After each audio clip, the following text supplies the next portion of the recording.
Hello students, I hope आपका IIT 2026 का exam बहुत अच्छा गया होगा। क्योंकि इस बार जो फिज़िक्स का क्वेश्चन आया है वो, अगर मैं इसको लाइक कंपेयर करूँ कैसा है, तो मिक्सचर ऑफ डिफ़िकल्ट डिफ़िकल्ट तो नहीं बोल सकता, like easy to medium. Easy to mid गया है, ठीक है।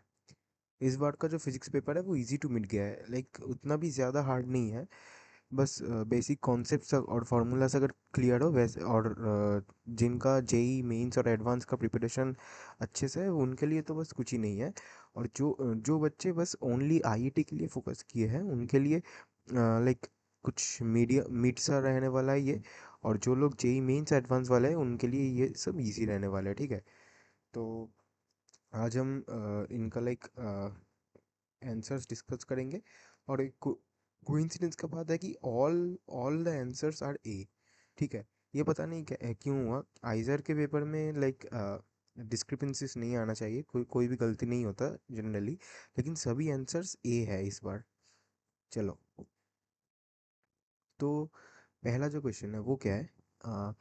देखो यहाँ पे क्या दिया गया है, a sphere and a cube of equal mass on horizontal frictionless force confined between two vertical walls as shown. अच्छा, cube is attach to the wall. अच्छा, यहाँ पे मासलेस स्प्रिंग दिया गया है एंड इक्विलिब्रियम पोजीशन में है ये दोनों। Cube is moved towards the left by a small amount L, ठीक है। उसके बाद क्या हुआ, it's equilibrium position compressing the spring and is released at T equals to zero. मतलब टी इक्वल्स टू जीरो में इसको लाइक कैसे बोलूँ, जब जब टी इक्वल्स टू जीरो है तब इस क्यूब को थोड़ा पीछे से पीछे हटा के छोड़ा गया है, ठीक है। लाइक एल डिस्टेंस पीछे हटा के फिर इसको छोड़ा गया है, ठीक है। दिन बोल रहा है क्या, the system keeps returning to its initial configuration as that of T equals to zero. मतलब इसके बाद मतलब ये देखो क्या होगा बेसिकली, ये क्यूब ऐसा आएगा, बॉल ऐसा हो जाएगा, ठीक है। ऐसे कंप्रेस कर दिया है, फिर इसके ऊपर इस डायरेक्शन में मूव करने लगेगा और फिर ये जाके हिट करेगा बॉल को, ठीक है। और और देखो क्या बोला है कि all the collision are elastic collision. तो क्या होगा, पूरा मोमेंटम ट्रांसफर हो जाएगा बॉल में और क्यूब हो जाएगा स्टॉप और ये बॉल मूव करने लगेगा इस तरफ। और इस तरफ में दीवार है तो फिर बॉल यहाँ से टकरा के फिर से वापस आएगा और यहाँ पे इसके साथ ऐसे अटैच हो जाएगा, ठीक है। और बोल रहा है कि which of the following statement is correct. और बोला है कि जो ये टाइम पीरियड है, मतलब ये टोटल चीज़ जो हो रहा है, मतलब लाइक ये क्यूब पहले इस तरफ जा रहा है, उसके बाद फिर यहाँ पे रिटर्न आ रहा है, ठीक है। और फिर बॉल को हिट कर रहा है और बॉल यहाँ पे जा रहा है, जाके फिर रिटर्न यहाँ पे आ रहा है। इस टोटल जो है इसको मैं एक टाइम पीरियड बोल रहा हूँ, टी। फाइन। और बोल रहा है लेंथ के साथ टाइम पीरियड का रिलेशन कैसे बनेगा, ठीक है। तो लेट्स से कि ये जो डिस्टेंस है बॉल के सेंटर से, ठीक है, ये वाला जो डिस्टेंस है इसको मैं बोलता हूँ डी डिस्टेंस, ठीक है। और मैं मानता हूँ कि दोनों का मास है एम, ये भी मास है और ये भी मास है, ठीक है। और स्प्रिंग का स्प्रिंग कांस्टेंट के है। नाउ कैलकुलेट करते हैं, लाइक व्हेन ब्लॉक रिटर्न्स, तो इसका वेलोसिटी क्या बनेगा, एम्पलीट्यूड इंटू ओमेगा, है ना। और एम्पलीट्यूड कितना है, एल है, एल इंटू ओमेगा। ओमेगा क्या होगा, root over of K by M. Fine. तो वहाँ से हम बोल सकते हैं V equals to L root over of K by M. क्यों हुआ, क्योंकि देखो ये सेटअप है मेरा और ये ब्लॉक है, ये एल लेंथ तक गया है, ठीक है, जाके एल लेंथ पे ही वापस आ जाएगा। तो इसका एम्पलीट्यूड कितना हो गया, एल हो गया। देन ये मेरा इलास्टिक कोलिशन है।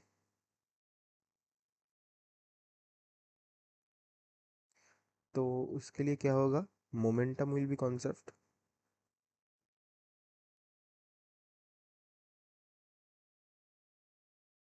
ठीक है। मोमेंटम कॉन्सेप्ट है तो क्या हुआ, लाइक ये जो ब्लॉक है वो क्या हो जाएगा, रेस्ट में आ जाएगा, और उसके दौरान क्या होगा, बॉल मूव करेगा, बॉल गेट्स वी वेलोसिटी, है ना। बॉल को पूरा का पूरा वी वेलोसिटी मिल जाएगा। अब क्या होगा, velocity of ball will be कितना, v equals to L root के बाई एम। सो नाउ देखो, यहाँ पे क्या आ रहा है कि टोटल टाइम जो कि उन्होंने बोला टी है, वो कितना हो जाएगा, एक तो हो जाएगा मेरा बॉल के लिए,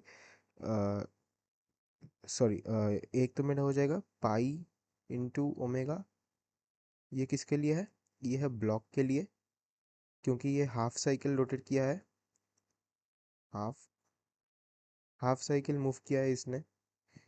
और एक मेरा बन जाएगा किसके लिए, एक मेरा बन जाएगा ये बॉल के लिए, कितना है, total distance 2d by V, this is for ball. ठीक है। नाउ p इक्वल्स टू क्या हो गया फिर, pi root over of K by M plus 2d by V के जगह क्या बैठेगा, एल रूट के बाई एम। ठीक है। नाउ नाउ ये चीज़ देखो, अगर एल मेरा इंक्रीज करता है, ठीक है, तो क्या होगा, ये एल अगर इंक्रीज करता है तो ये जो टर्म है मेरे पास पूरा, ये ये टर्म डिक्रीज कर जाएगा, ये टर्म डिक्रीज करेगा तो मेरा जो टाइम पीरियड है वो इंक्रीज करेगा। तो एल इंक्रीज होएगा अगर, तो उससे क्या होगा, मेरा टाइम पीरियड डिक्रीज हो जाएगा, राइट। तो L increases T decreases, option A. Next ये क्वेश्चन 2 का क्या है, spherical concave mirror, okay, let's just read the question. हाँ, एक स्फेरिकल कॉनकेव मिरर की दिया गया है ये, और एक लाइक डबल कन्वेक्स लेंस है, और इसका फोकल लेंथ है 10 सेंटीमीटर, मतलब कि ये है 10 सेंटीमीटर, और F2 का बोला गया 5 5 सेंटीमीटर है, ये 5 सेंटीमीटर है। बोला कि arranged on the common principal axis, ठीक है, small object is placed on the principal axis. Okay, let's say कि ये जो ऑब्जेक्ट है वो यहाँ पे मेरा है, ठीक है। तो बोला है कि उसका F1 F2 मिरर का लेंस है, ठीक है, two real and mutually inverted, okay, two real and mutually inverted images are formed by the lens at the same location on the principal axis. What is the distance of the object from the mirror? तो पहले तो मैं mirror से distance मुझको पूछा गया है, तो ये जो डिस्टेंस है इसको मैं पकड़ लेता हूँ, एक्स डिस्टेंस है, ठीक है। तो ये जो डिस्टेंस बनेगा वो कितना हो जाएगा, 50 - x, ठीक है। नाउ मैं मानता हूँ कि इमेज 1 जो है वो कौन सा होगा, देखो, पहले जो ये मेरा ऑब्जेक्ट है, इससे इससे जो डायरेक्ट लाइट दो तरफ निकल रहा है, इस तरफ इस तरफ, और यहाँ पे लेंस है, तो लेंस पे जाएगा, ये एक्सिस है मेरा, लेंस पे गया, जाके यहाँ पे एक इन्वर्टेड इमेज फॉर्म करेगा, राइट, ऐसे इन्वर्टेड इमेज फॉर्म कर रहा है, ये वाला पिक्चर यहाँ पे इन्वर्टेड फॉर्म कर रहा है। तो ये हो गया मेरा पहला इमेज। तो पहले इमेज के लिए क्या हो जाएगा, जो यू है वो कितना हो जाएगा, -50 - x, और जो मेरा v हो जाएगा वो मुझको पता नहीं है, और फोकल लेंथ कितना हो जाएगा, -5, ठीक है। देन मैं आता हूँ इमेज 2 पे, इमेज 2, इसके लिए कैसा बनेगा, देखो, ये तो मेरा पहला इमेज हो गया, ठीक है, दिस,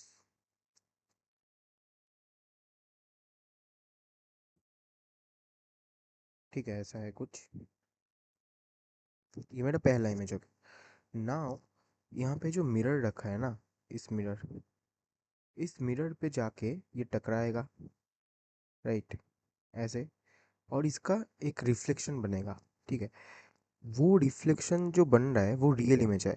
अब देखो, ये कॉनकेव मिरर के लिए, कॉनकेव मिरर के लिए रियल इमेज कहाँ बनता है? उसके सेंटर ऑफ कर्वेचर में, है ना? जो भी हो, यहाँ पे एक इन्वर्टेड इमेज बनाएगा ये सेंटर ऑफ कर्वेचर में। और ये जो इमेज है उसका लेंस लेंस से गुजरने के बाद जो इमेज बनेगा वो कैसा होगा? इसके ठीक ऑपोजिट होगा, राइट? तो देखो, जो फाइनल इमेज टू बना वो रियल और इन्वर्टेड है, लेकिन इनिशियल का इनिशियल मतलब जो दोनों इमेज बने, इमेज वन और इमेज टू, वो दोनों आपस के ऑपोजिट है, ठीक है? एक अपसाइड अप, एक अपसाइड है और एक अपसाइड डाउन है, अपराइट और अपसाइड डाउन है। तो देखो, इमेज टू के लिए क्या होगा? इमेज टू कैसा बन रहा है? पहले मिरर से जाके टकरा रहा है, उसके बाद ये फॉर्म कर रहा है, ठीक है? तो इस केस में मैं अगर like lens maker, sorry, like mirror का बेसिक जो फॉर्मूला होता है वो अगर मैं यूज़ करूँ, तो ये क्या बन जाएगा? 1/v plus 1/u equals to 1/f। तो यहाँ पे u कौन सा है? -x, है ना? मतलब ये डिस्टेंस x है मिरर के लिए, और जो फोकल लेंथ है वो कितना है? -10 है, ठीक है? तो जो v मुझको मिलेगा वो क्या आ जाएगा? v will be 1/v will be 1/f minus 1/u, which is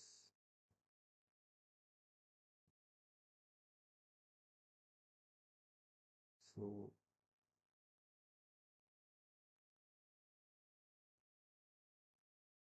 v will be 10x by 10 minus x, ठीक है? नाउ नाउ मुझको क्या बोला गया है कि लाइक वी मतलब कि ये मिरर का इमेज जहाँ पे फॉर्म हो रहा है, लाइक मतलब इस जगह पे रेड वाला, तो ये तो एक्स के बराबर हो जाएगा, राइट? वी का जो इमेज फॉर्मूला है वो एक्स एक्स डिस्टेंस में है। तो लाइक ये जो वी है इसको मैं मिरर बोल देता हूँ, VMUM FM।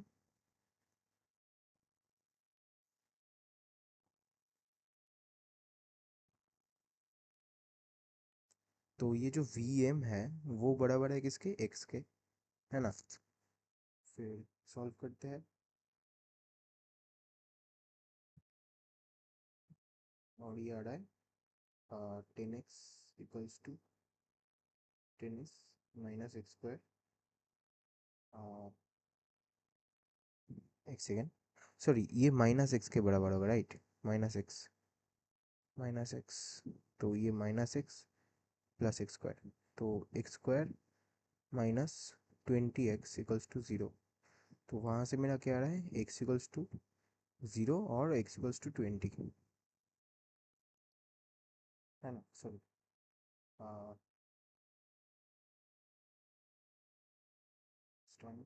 x minus 20 equals to 0, so x equals to 0 और x इक्वल्स टू 20। तो x तो 0 नहीं हो सकता, मतलब मिरर के एकदम सेंटर में तो नहीं रह सकता, तो ये क्या हो जाएगा? x equals to 20। ए। नेक्स्ट नेक्स्ट जो क्वेश्चन है, क्वेश्चन नंबर 3, यहाँ पे क्या बोला गया है? देखो, simple pendulum of length L, mass m, अच्छा, इलेक्ट्रिक चार्ज है Q, ये ऑसिलेट कर रहा है with a time period t under uniform gravity which is in the -z direction, upon applying a uniform electric field जो कि n cap direction में है और इसका वैल्यू E है, where n cap is a unit vector in the plane of oscillation, ठीक है? Now in the time period of the pendulum decreases, okay? Pendulum का जो टाइम पीरियड है वो डिक्रीज हो रहा है मेरे पास, और which of the following statement is not correct?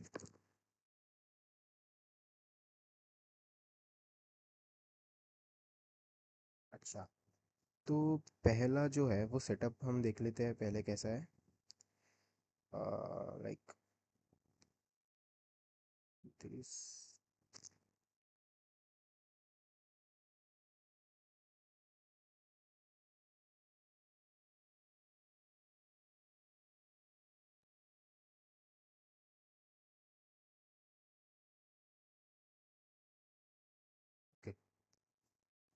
सो मैं मान रहा हूँ कि ये एक्सिस है, ये जेड है, ये एक्स है और ये वाई है, और ग्रेविटी कौन सी डायरेक्शन में है? नीचे, अलोंग माइनस सी। तो यहाँ पे अगर मेरा पेंडुलम ऑसिलेट कर रहा है और उसका इलेक्ट्रिक फील्ड है एन कैप की डायरेक्शन में, तो पहला बात तो है उसका टाइम पीरियड कितना हो जाएगा, 2 pi root over of M by G effective, right. तो ये जी इफेक्टिव से हमको खेलना है। तो देखो, लेट्स से कि लाइक टी अगर घटेगा, ठीक है, तो जी इफेक्टिव क्या हो जाएगा, जी इफेक्टिव उसको भरना है, राइट। बहुत बढ़िया। अब देखो, अब उसके उसके ऊपर मैं ई इलेक्ट्रिक फील्ड अप्लाई कर रहा हूँ और चार्ज है क्यू। तो इलेक्ट्रिक फील्ड के लिए जो फोर्स बनेगा वो क्यू इंटू ई होगा, और एन कैप की डायरेक्शन में होगा। अब एन कैप का डायरेक्शन हमको फाइंड करना है, तो एक टेस्ट करके देखते हैं। क्यू अगर पॉजिटिव होगा, ठीक है, क्यू अगर पॉजिटिव है तो क्या होगा, एन कैप अगर जेड है, लेट्स से कि एन कैप जेड है मेरा, ठीक है, तो इसका मतलब कि इलेक्ट्रिक फील्ड कौन सी डायरेक्शन में है, अपवर्ड है, right. Electric field will be E times J cap, है ना। तो इसका मतलब क्या हो जाएगा कि जी इफेक्टिव जो है वो मेरा क्या बन जाएगा, जी, और उसके जो ऊपर ऊपर की डायरेक्शन में, मतलब माइनस क्यू इंटू ई, है ना, sorry Q E by M है। तो उस केस में देखो, मेरा जो जी इफेक्टिव है वो घट गया, राइट, मतलब जी से घट गया, तो इसका मतलब जी घट रहा है, तो टाइम पीरियड क्या हो जाएगा, बढ़ेगा। तो the time period of the pendulum decreases, okay. So यहाँ पे बोला है टाइम पीरियड को घटना है मेरा, ठीक है। टाइम पीरियड घटने के लिए जी इफेक्टिव को बढ़ना चाहिए, लेकिन इस केस में तो जी इफेक्टिव घट रहा है, तो ये हो जाएगा मेरा रॉन्ग आंसर, ठीक है। This is not correct. बाकी ऑप्शंस को भी चेक कर लेते हैं एक बार, क्या हो रहा है बाकी ऑप्शंस में। देखो, क्यू अगर पॉजिटिव है, एन कैप अगर माइनस सेट है, ठीक है, if N cap is minus Z, तो माइनस जेड कैप, तो क्या होगा, ये जो जी इफेक्टिव है, पहला माइनस जेड कैप मतलब इलेक्ट्रिक फील्ड कौन सी डायरेक्शन में होगा, नीचे की डायरेक्शन में, मतलब g effective will be g plus q E by m. तो देखो यहाँ पे जी इफेक्टिव जो है वो बढ़ रहा है, तो इससे टाइम पीरियड घटेगा, तो ये तो एक मतलब सही आंसर हो गया। देन एन कैप अगर जेड कैप है, क्यू नेगेटिव है, ओके, ये क्यू पॉजिटिव है। अब देखो, क्यू नेगेटिव है, एन कैप है, जेड कैप, तो इस केस में क्या होगा, जी इफेक्टिव जो बनेगा वो फिर से g plus minus q into E by m हो जाएगा, राइट। माइनस क्यू से तो फिर से ये वाला लाइक, सॉरी,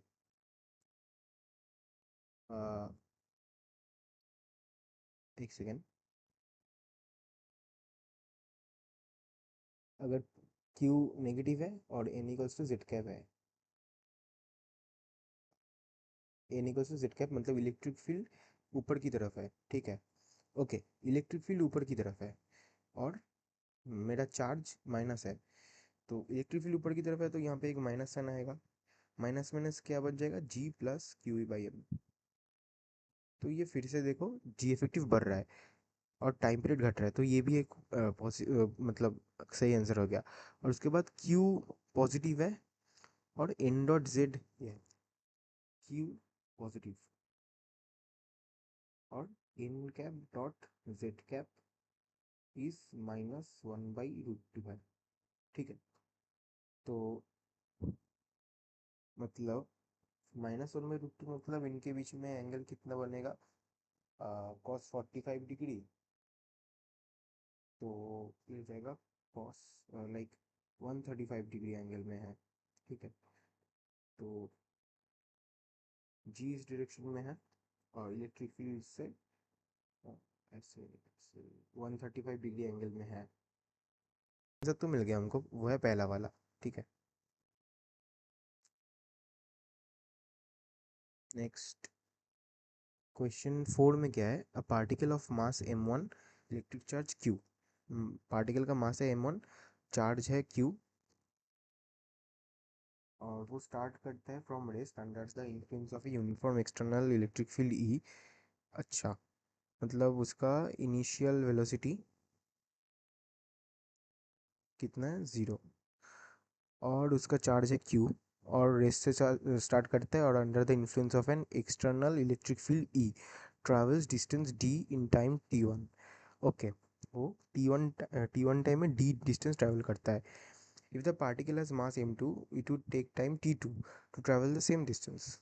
अच्छा, तो ये तो बस सिंपल एक न्यूटन का लॉ, न्यूटन मतलब काइनेमेटिक्स का वो क्वेश्चन हो गया। एक्सेलरेशन होगा इसका क्यू ई बाई एम। ठीक है, तो वहाँ से ए सिकल्स टू यू टी, जो कि है 0 + हाफ ए टी स्क्वायर है।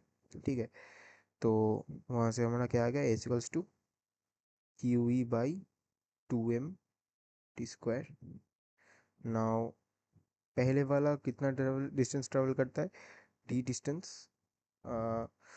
तो उसके लिए लाइक टी का इक्वेशन क्या बनेगा, टी इक्वल्स टू 2ms/क्यू ई का रूट। तो पहला वाला जो है t1 will be root over of 2m/2m1 d/q e। Then t2 जो है वो कितना होगा, 2m2 d/q e। सो वहाँ से t1/t2 क्या हो जाएगा, रूट ओवर ऑफ m1/m2। तो ये ऑप्शन है, वेरी सिंपल, 2 मिनट का क्वेश्चन है। उसके बाद question number 5, an exotic spherical jellyfish has a bulk modulus B close to the surface of the sea. अच्छा, मतलब एक जेलीफिश है मेरे पास, उसका जो बल्क मॉड्यूलस है वो मतलब एकदम 0 डेप्थ में कितना है, बी है। मतलब उसका बल्क मॉड्यूलस बी है। वो सर जब एकदम सरफेस के पास है तो उसका रेडियस आर है, और वो जब डाइव करता है D greater greater than R में, तब उसका रेडियस डेल आर रिड्यूस हो जाता है। Given the density of the incompressible sea, अच्छा सी वाटर का डेंसिटी रो है, and uniform acceleration due to gravity g है, rho g less than B, तो डेल आर बाई आर का ratio पूछा गया है। सिंपल क्वेश्चन है। तो पहला क्या है कि एक तो मेरे पास ये लाइक ये बाद में है, तो ये पहले था ऐसा, और ये डेल आर अमाउंट कंप्रेस हो गया, क्योंकि ये बन गया ऐसा। ठीक है, तो यहाँ से डेल पी एक प्रेशर डिफरेंस क्रिएट होगा उसमें, और ये इसका है रेडियस। नाउ ये जो प्रेशर डिफरेंस है डेल पी, ठीक है, ऊपर और बीच में, मतलब जब वो ऐसे ऐसे फुला हुआ था तब, और अभी जो ऐसे श्रिंक हो गया है, इन दोनों में जो डेल पी जो प्रेशर डिफरेंस काम कर रहा है वो कितना है, वो समुद्र की डेप्थ का प्रेशर के बराबर है, रो जी डी, है ना। और यहाँ पे जो बल्क मॉड्यूलस है वो कितना बच जाएगा, bulk modulus will be pressure difference by negative of del we by we initial. ठीक है, या फिर वी आई।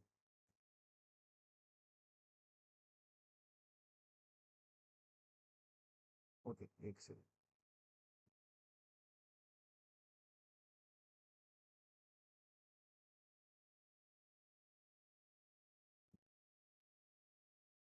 ठीक है, तो देखो हमको क्या पता है कि v proportional to R cube है। ठीक है, तो वहाँ से v का अगर तुम रेशियो लोगे तो क्या बन जाएगा, वी एफ बाई वी आई का रेशियो हो जाएगा आर माइनस डेल आर, जो कि है final radius, by are whole cube, which is equals to 1 - del are by are whole cube. Fine. तो ये v फाइनल है, तो मैं अगर del we by we initial निकालना चाहूँ तो वो क्या हो जाएगा, 1 - v f by v i, right. So ये क्या हो जाएगा, 1 - this term del are by are whole cube, which is del we by we initial. और इनको तो हाँ ठीक है। ओके, प्रोसीड करते हैं फिर। तो यहाँ से बल्क मॉड्यूलस का फॉर्मूला क्या निकलता है?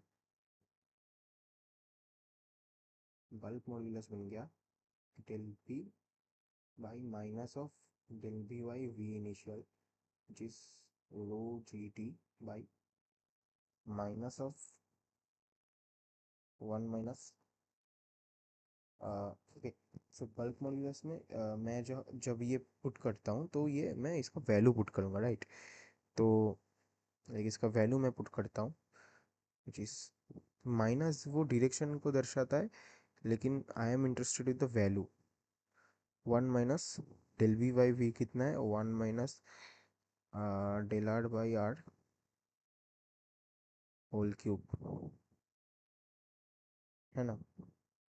ओके, नेक्स्ट फिर वहाँ से क्या आ गया? तो रो जी टी यहाँ पे है, rho G T by B is equals to 1 minus del are by r का होल क्यूब। तो यहाँ से आ गया 1 minus del are by r का whole cube is to 1 minus rho G T by B. So 1 minus del are by r equals to g T by B 1/3। And यहाँ से मेरा आ गया del are by r equals to 1 minus rho G T by B whole to the power 1/3। ठीक है, तो ये कौन सा ऑप्शन है? मैंने बोला था कि सभी का आंसर ऑप्शन ए आ रहा है। ठीक है, तो नेक्स्ट क्या है? Question 6। A planet is revolving in a circular orbit with a time period T around the center of a star under gravity. Suppose the distance between the star and the planet is halved. Okay, so distance और उसका distance भी half कर दिया गया है, और time और क्या बोला है कि मास भी हाफ कर दिया गया है दोनों का। The individual radii of star and planet is also halved, keeping that uniform mass density rho unchanged है। What will be the time period of the new orbit planet? तो केपलर्स लॉ से क्या पता है? T square varies r cube by M, M r cube by M है, ठीक है, mass of star. तो rho one equals to rho two है, डेंसिटी अनचेंज्ड है, तो इसका मतलब क्या है? m1/r1 cube equals to m2/r2 cube. Fine, तो वहाँ से आ गया m2 इक्वल्स टू m1/8। क्यों? क्योंकि r2 इक्वल्स टू r1/2 है, ठीक है।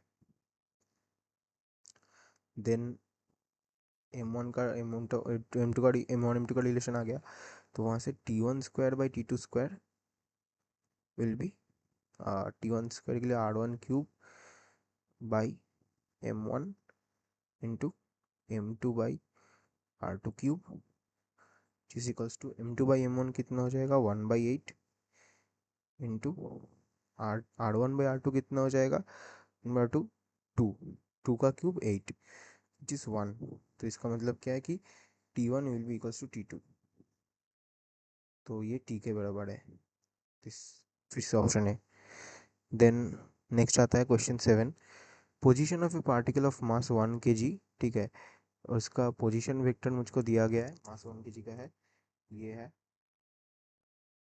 टी सेकेंड में है, और have the proper unit of r meter है।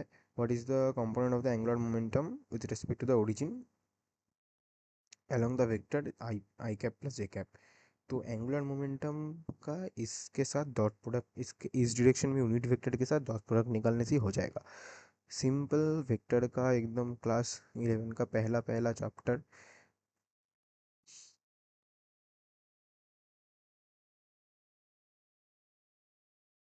सो यहाँ से D R by D T हो जाएगा मेरा velocity, which is equals to I plus 4t की कैप। ये मेरा आ गया वेलोसिटी वेक्टर। तो एंगुलर मोमेंटम क्या बन जाएगा? M R cross V. M तो मेरा है 1, तो ये बन जाएगा आर क्रॉस वी सिंपली। तो आर क्रॉस वी क्या आ जाएगा? ये 4t I cap 2t² J cap minus K cap. ये मेरा एंगुलर मोमेंटम आ गया। यहाँ से एंगुलर मोमेंटम का डॉट प्रोडक्ट निकालना है आई प्लस j/√2 से, तो वो बन जाएगा 40 - 2t² / √2। तो ये भी ऑप्शन ए बन जाएगा। ठीक है। देन क्वेश्चन नंबर 8 जो है, लॉन्ग सोलिनॉइड है, इनिशियल रेडियस r0 है और उसका रेडियस धीरे धीरे से इंक्रीज हो रहा है। ठीक है। तो रेडियस r0 है और put in region uniformly field और वो इंक्रीज हो रहा है। तो the axis of the solenoid along with the magnetic field, okay, मतलब ये मेरा मैग्नेटिक फील्ड है और ये सोलिनॉइड के एक्सिस के साथ अलाइंड है। तो सोलिनॉइड का एक्सिस इसी डायरेक्शन में है। ठीक है। और ये सोलिनॉइड जुड़ा हुआ है एक सर्किट के साथ। ठीक है, कोई सर्किट के साथ जुड़ा हुआ है और फिर बोल रहा है कि इसका रेडियस r0 से बढ़ता जा रहा है। और if the radius of the solenoid starts increasing in a uniform rate, how do magnetic field inside and the associated magnetic energy u inside change करता है। ठीक है। तो देखो मेरे पास ये सोलिनॉइड है और यहाँ पे मैग्नेटिक फील्ड है, लेकिन जब ये रेस्ट में है, सोलिनॉइड में कुछ नहीं हो रहा है, तब ये सर्किट में कोई करंट फ्लो नहीं कर रहा है। लेकिन जब ये सोलिनॉइड का रेडियस इंक्रीज होने लगेगा तो क्या होगा, मतलब कि लेट से कि ऐसा 6 फील्ड लाइंस गुजरते हैं इसमें से। ठीक है। और इसका रेडियस तुम बढ़ाओगे तो क्या होगा, ज़्यादा मैग्नेटिक फील्ड लाइंस गुजारेंगे इसमें से। तो इसका मतलब है कि मैं जब रेडियस में इंक्रीज कर रहा हूँ उससे क्या हो रहा है कि एक उसका जो मतलब फ्लक्स है वो इंक्रीज हो रहा है। लेकिन लेंज लॉ क्या बोलते हैं, फ्लक्स को कांस्टेंट रखना पड़ेगा, इसलिए फ्लक्स को किसी भी तरीके से घटाना पड़ेगा। तो वो कैसे घटाता है फ्लक्स को, एक ऑपोजिंग मैग्नेटिक फील्ड क्रिएट करके, मतलब एक ऐसा मैग्नेटिक फील्ड जो जो ये मैग्नेटिक फील्ड आ रहा है इसको अपोज करेगा, राइट। तो इसका मतलब इसके ऑपोजिट डायरेक्शन में एक बी ऑपोजिट बनेगा जो बी को रोकने की कोशिश करेगा और फ्लक्स को कांस्टेंट रखेगा। ठीक है। तो पहला बात तो है, अगर रेडियस बढ़ता है तो इससे मेरा क्या होगा, फ्लक्स बढ़ेगा, बट फ्लक्स को हमें रखना है कांस्टेंट। तो इसके लिए हम क्या करेंगे, पहला तो flux equals to magnetic field into area कितना है, इनसाइड का मैग्नेटिक फील्ड इनटू πr²। ये तो हमें पता है, इस टर्म को कांस्टेंट रखना है, राइट। तो क्या करेंगे आप, फ्लक्स इंक्रीज हो रहा है तो to decrease the flux what we do, there exist है बी ऑपोजिंग, इस साइन को हम बोलते हैं देयर एग्जिस्ट है बी ऑपोजिंग, जो क्या करेगा, जो ऑपोजिट टू बी जो पहले वाला था। ठीक है। तो उससे मेरा क्या हो जाएगा, बी जो इनसाइड बनेगा वो कितना हो जाएगा, बी बी जो इनिशियल था ये माइनस बी ऑपोजिंग। ठीक है। ये मेरा बी इन हो गया। सो अल्टीमेटली क्या हो रहा है, ultimately B in will decrease. So इससे क्या हो जाएगा, flux will be decrease. So flux net will be constant. ठीक है। तो नाउ मैग्नेटिक फील्ड डिक्रीज हो रहा है, मतलब डी और ए में से होगा, लेकिन यू को देखना है। Now u inside is 1/2 μ0 into B inside का स्क्वायर इंटू वॉल्यूम, ये बन जाएगा 1/2 μ0। ओके, बी इनसाइड में क्या है, बी इनसाइड में π/πr² इसका स्क्वायर इंटू वॉल्यूम है πr²L। तो ये प्रोपोर्शनल है 1/r⁴ क्योंकि फ्लक्स कांस्टेंट है, u in proportional to 1/r²। So r बढ़ा है तो u घटेगा, ए।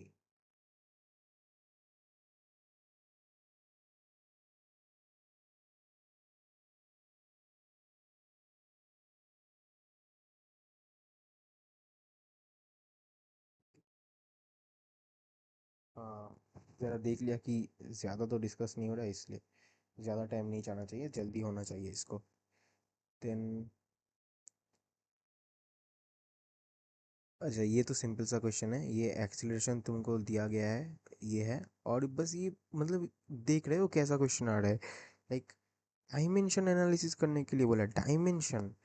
एक ऐसा क्वेश्चन आईआईटी में तो मतलब आईआईएससी जाना तो पक्का है, अगर कोई फिजिक्स से कर जाए तो ए का जो ये आएगा मतलब डायमेंशन, वो क्या हो जाएगा, alpha x by x to the power 7 के डायमेंशन के बराबर आएगा, राइट। तो ए का डायमेंशन क्या है, metre into T to the sorry mass zero L1 T to the power -2 equals to कितना है, अल्फ़ा, अल्फ़ा का डायमेंशन मेरे को पता नहीं है, और ये है L टू द पावर -6। इसका मतलब अल्फ़ा का डायमेंशन कितना आ जाएगा, L to the power 7 T to the power -2, उसके आगे m0। और फिर बीटा का क्या आ रहा है, बीटा का सीन क्या है, बीटा इंटू वेलोसिटी है, मतलब m0 L T to the power -1 equals to क्या होगा, m0 L1 T to the power -2। तो वहाँ से देखो सिंपल है, beta will be m0 L0 T to the power -1। Option A. पता नहीं क्यों इस बार इतने इजी क्वेश्चंस आ गए। Then consider normal incidence of monochromatic beam of photons of power p। Okay, तो मतलब एक एरिया है, यहाँ पे फोटोन्स आ रहा है, फोटोन का बीम आ रहा है, ठीक है, जिसका पावर है p। Then of the incident beam 10% gets absorb, 10% gets transmitted, और जो रेस्ट है वो रिफ्लेक्ट हो गया, और रिफ्लेक्ट जो हो रहा है वो डबल मोमेंटम देगा, और सी उसका स्पीड है, तो force exerted on the flat surface. Simple है।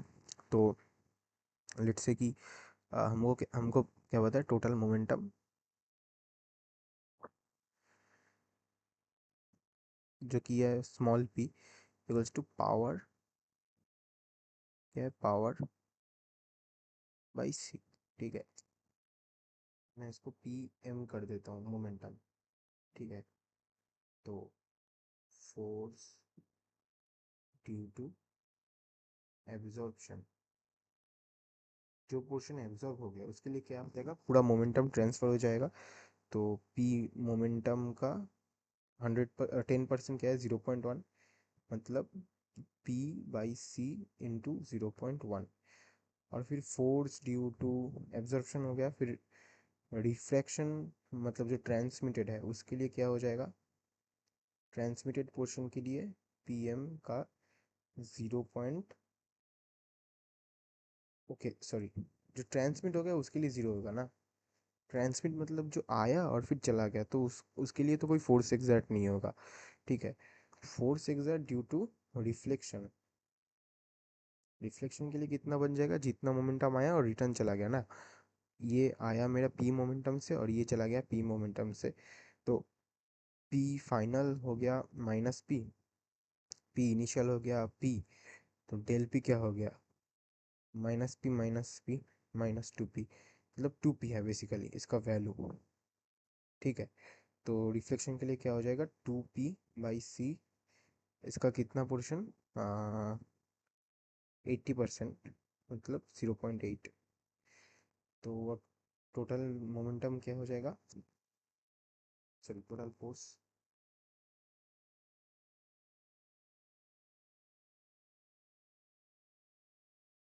विल बी p/c, एक second,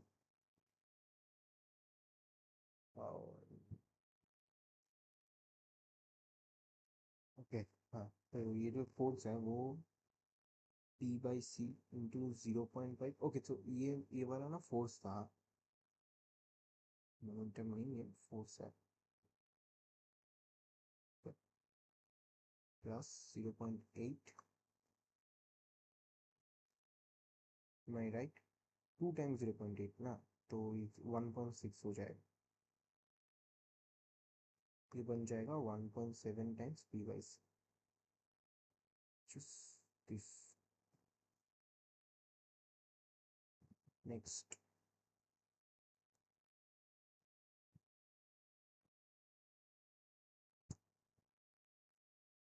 question 11, an experimental study of the photoelectric effect है। वो बोला गया कि वर्क फंक्शन फाइंड आउट है smallest wavelength of the incident photon to photo emit an electron of mass m which has the same de Broglie wavelength as that of the incident photon। ठीक है, तो simple, बहुत ही simple सा question है। Einstein वाला equation लिखते हैं, और ये याद याद करो कि आइंस्टाइन इक्वेशन वाला क्वेश्चन हमने प्रीवियसली डिस्कस किया था, डिस्कस्ड बिफोर।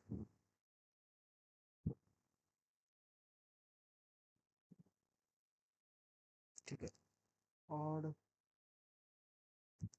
लाइक यहाँ से ये सॉलिनॉइड सॉलिनॉइड वाला भी हमने डिस्कस किया था।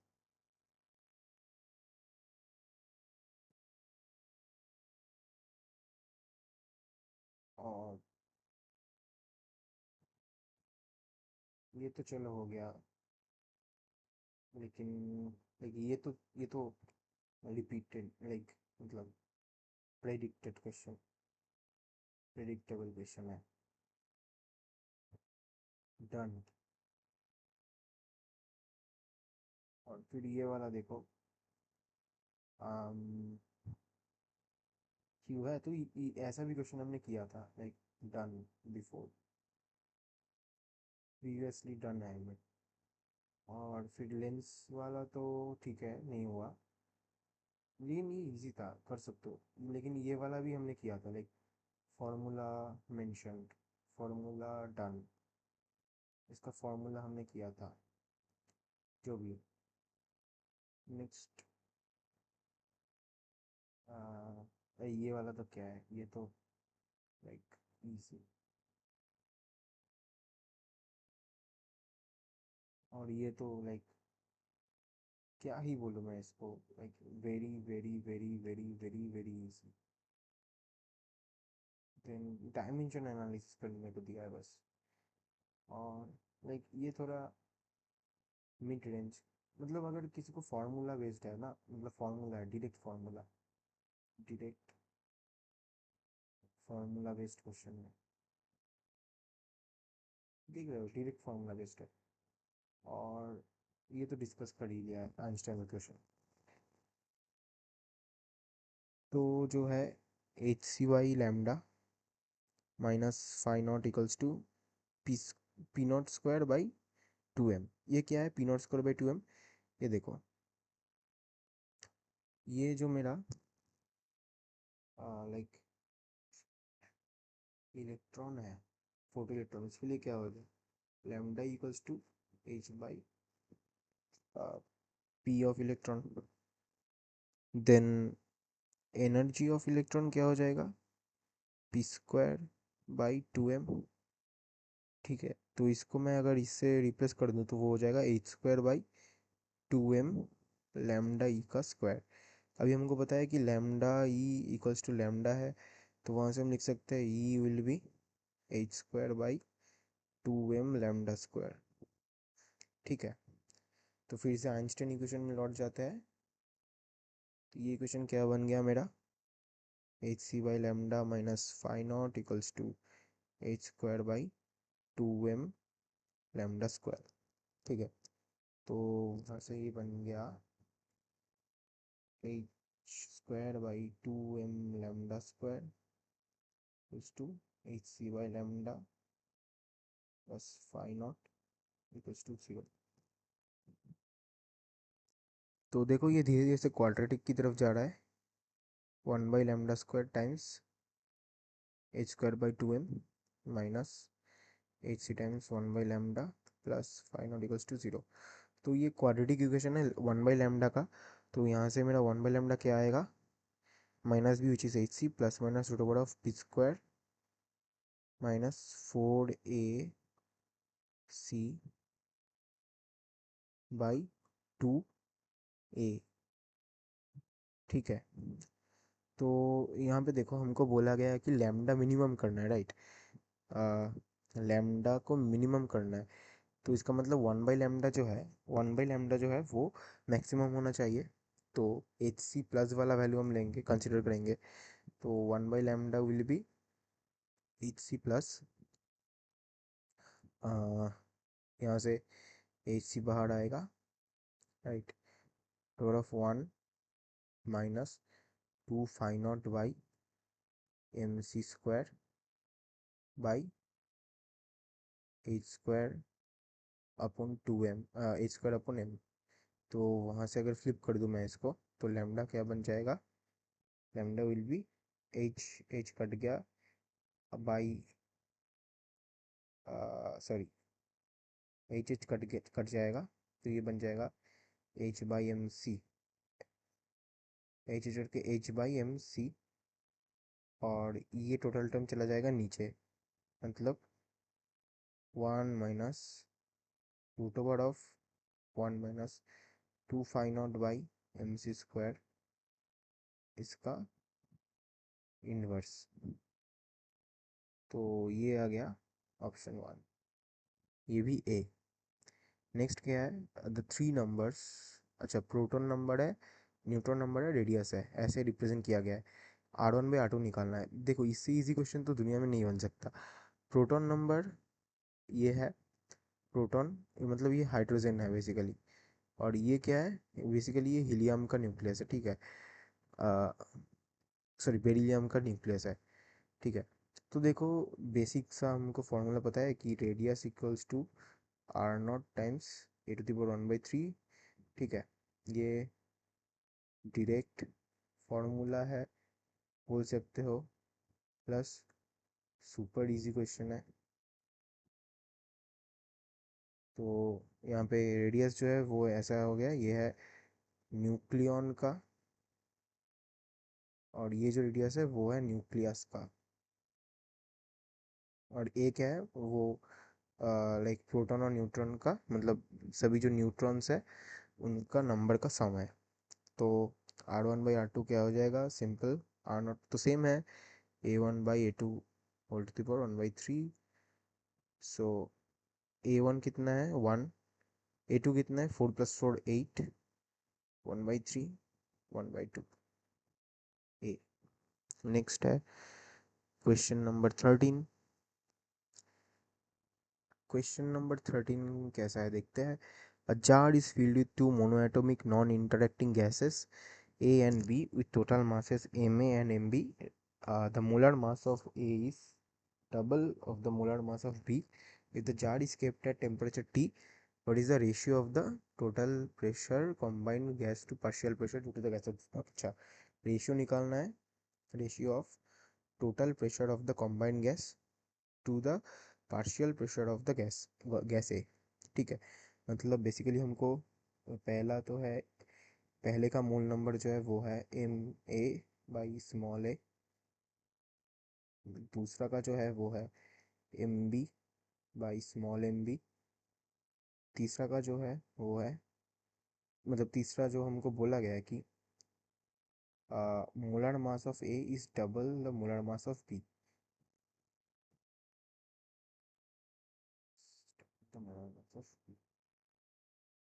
नाउ नाउ हमको निकालना है total pressure by partial pressure of A, ठीक है। तो पार्शियल प्रेशर किसके वेरी करते हैं, मोल नंबर के। Total pressure Na+Nb by partial pressure of A is Na, तो 1 + Nb/Na। तो ये सिंपल है, Nb/Na अगर करोगे तो वो हो जाएगा तुम्हारा Nb Mb/स्मॉल mb by Ma small ma। तो ये हो जाएगा 1 + Mb/Ma, ये स्मॉल mb का 2 टाइम्स है Ma, तो ये 2 हो जाएगा सामने, ठीक है। ये बन जाएगा आंसर, ये ऑप्शन है। नेक्स्ट क्वेश्चन, 3 प्लेट्स रखे गए हैं हमारे पास, ठीक है, और बोला है कि ये जो लेफ्ट का फ्लक्स है वो है फ्लक्स एल, और राइट वाले का फ्लक्स है फ्लक्स आर, ठीक है। तो ये जो 3 रीजन है, इन 3 रीजन में पहले तो हम इलेक्ट्रिक फील्ड निकालते हैं। ठीक है, तो इस वाले रीजन में कितना हो जाएगा इलेक्ट्रिक फील्ड, तो इस प्लेट के लिए आ जाएगा ऐसा, इस प्लेट के लिए आ जाएगा ऐसा, और इस वाले प्लेट के लिए ऐसा। तो लेफ्ट साइड में और राइट साइड में, ठीक है।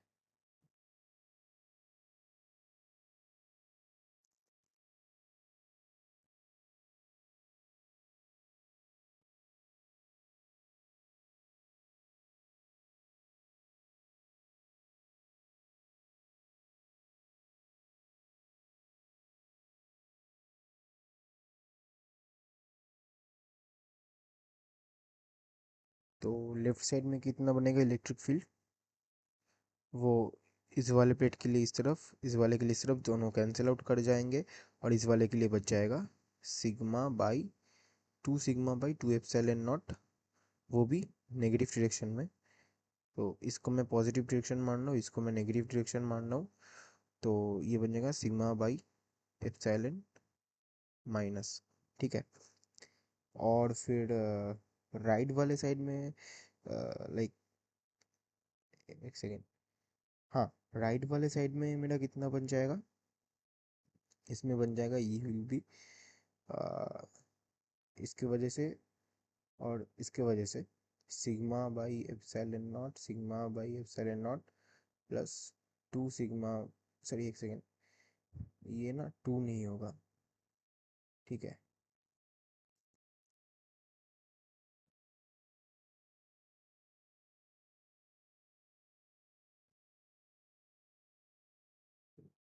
ये बन जाएगा 2,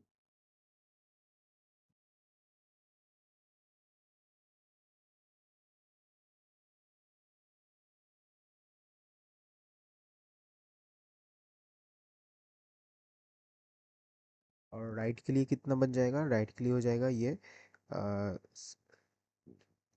2 सिग्मा बाई एप्सिलॉन नॉट है, ये कौन सी डायरेक्शन है, माइनस की डायरेक्शन में, राइट, माइनस है।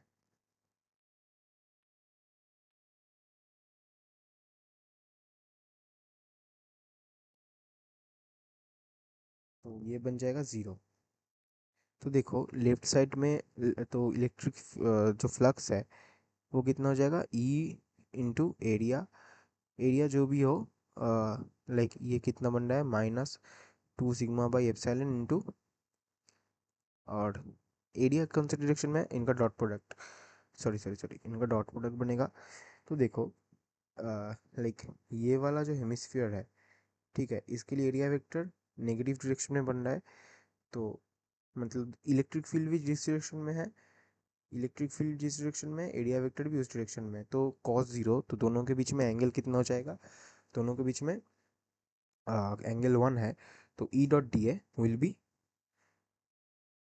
समथिंग माइनस ए हो जाएगा, जो भी एरिया का वैल्यू है उसका उसका वैल्यू वो नेगेटिव वैल्यू आने वाला है, तो दोनों मिलके phi L will be greater than 0, ठीक है। देन इस तरफ 0 है, तो इस तरफ फ्लक्स भी 0 बन जाएगा, तो वहाँ से क्या आ रहा है, phi L is greater than phi R. ये वाला पॉइंट समझ आया क्यों हो रहा है, क्योंकि देखो ये जो हेमिस्फीयर है इसका जो एरिया वेक्टर है वो जिस डायरेक्शन में है, इलेक्ट्रिक फील्ड भी सेम डायरेक्शन में है, राइट। तो अगर दोनों दोनों सेम डायरेक्शन में है, तो दोनों के बीच में एंगल कितना बन जाएगा, cos 0 डिग्री, cos 0 का वैल्यू कितना है 1, तो इसका मतलब E dot A will be E into A into cos 0, which is E into A, electric field का वैल्यू इंटू एरिया का वैल्यू, ठीक है। माइनस नहीं, दोनों का वैल्यू आ जाएगा। ये तो मैं डायरेक्शन से खेल रहा था, राइट, इसलिए माइनस वैल्यू आया, लेकिन जब मैं फ्लक्स निकालूंगा तो ये आएगा पॉजिटिव, तो फ्लक्स ये। देन क्वेश्चन 5, ये देखो, okay, hmm, so consider two Carnot engines, efficiency eta 1 eta 2, the first engine absorbs q1, ये एब्जॉर्ब कर रहा है q1 हीट, और ejects q2,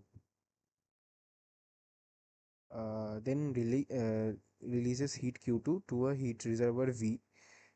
The second takes heat Q2 from B। अच्छा, तो सेकेंड इंजन यहाँ पे है, Q2 को ले रहा है और रिलीज करता है Q3 को। तो बोला है कि Q1 Q2 Q3 chronological order में है, डिक्रीजिंग ऑर्डर में है। What is the net efficiency of this combination of two Carnot engines. तो देखो, एफिशिएंसी जो होता है वो क्या होता है, Q out by q in, right. ये होता है मेरा एफिशिएंसी का फॉर्मूला। तो देखो, पहले वाले के लिए eta one will be Q2 by Q1, और दूसरे के लिए eta two will be, am I right, am I doing right? Oh no, ये फॉर्मूला मैंने गलत लिखा।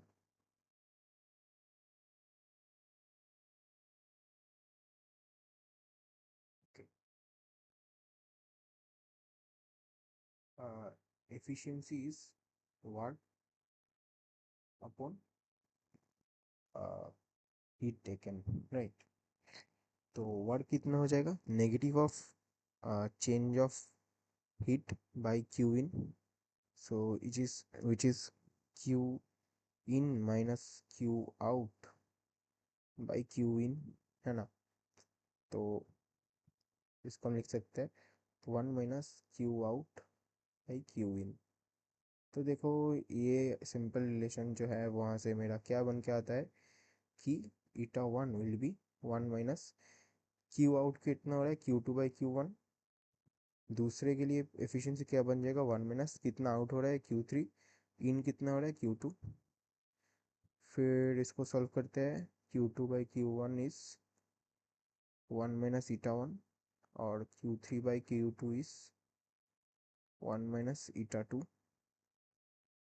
मल्टीप्लाई कर दो Q3 बाई Q2 into Q2 by Q1।